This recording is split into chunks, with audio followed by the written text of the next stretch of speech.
I'm 92 years old now. I can feel the years in the way I move, in the quiet of my mornings, in the way my hands tremble just slightly when I reach for my tea. I suppose at this age there's little left to hide, little left to pretend, and perhaps that's why I feel compelled to speak now before I go. I've lived a long life, longer than most, and yet I can't help but think about all the moments that slipped by while I thought there would always be more time. When I was younger, I thought I understood the rhythm of life. I married in my 20s, worked steadily, raised children, and kept busy.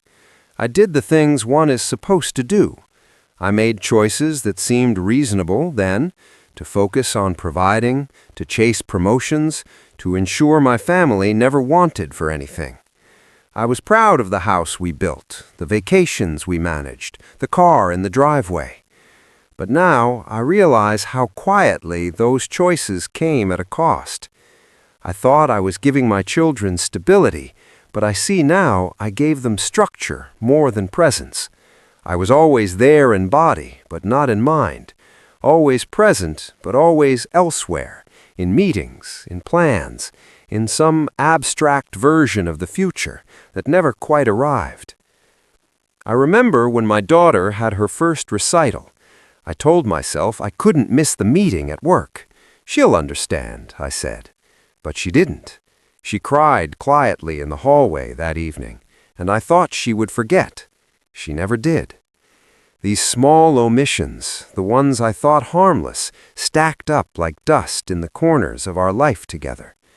My wife would ask me to stay for dinner, to sit and talk about nothing, and I would nod, promising I'd do it tomorrow.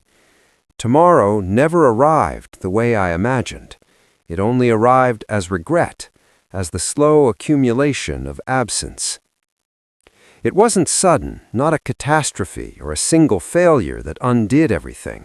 It was gradual, imperceptible. A missed birthday here, a forgotten phone call there, evenings spent reading emails instead of holding my children's hands.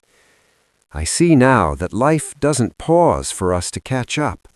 We assume we will always have time to make amends, to be present, to say the things that truly matter. But time has a way of moving forward anyway, regardless of our intentions. The turning point, when clarity finally struck me, came unexpectedly. It was the day my wife passed away. She had been unwell, of course, but I had been busy, caught in the mundane rhythms of work and life. I remember sitting in her hospital room, holding her hand, and realizing I hadn't told her enough how much I loved her.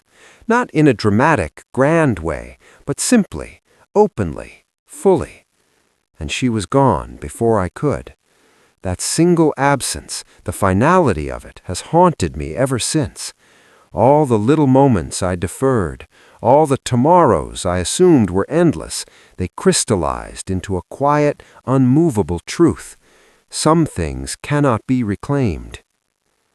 I think about my children now, grown and scattered across cities, lives full of their own commitments and distractions. I call them when I can, and they call me, but it's different. The closeness I once imagined is a shadow of memory, fragile and fleeting. They forgive me, I believe, because they understand the pressures of life as adults. But forgiveness does not bring back the moments missed, the quiet dinners, the bedtime stories, the hands held during storms that seemed too small to bear. I've learned, painfully, that life is not measured in achievements, in titles, or even in wealth.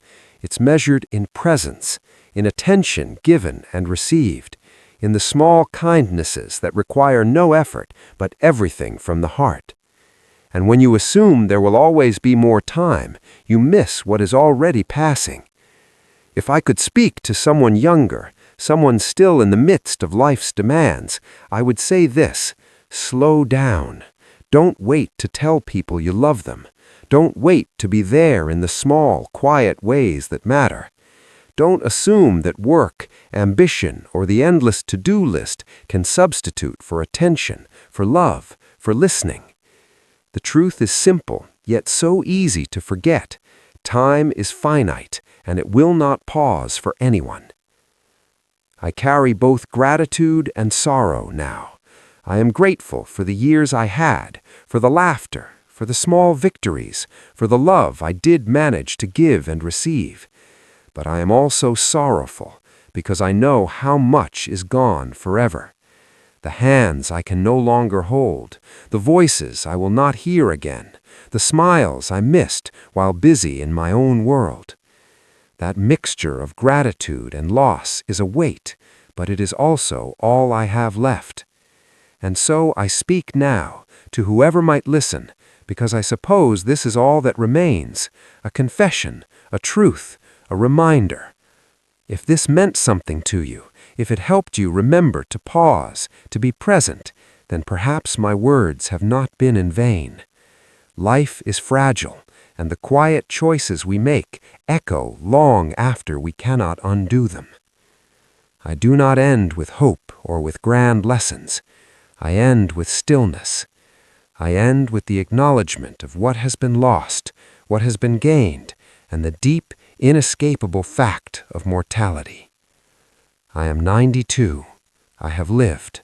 I have loved. I have missed. And now I wait.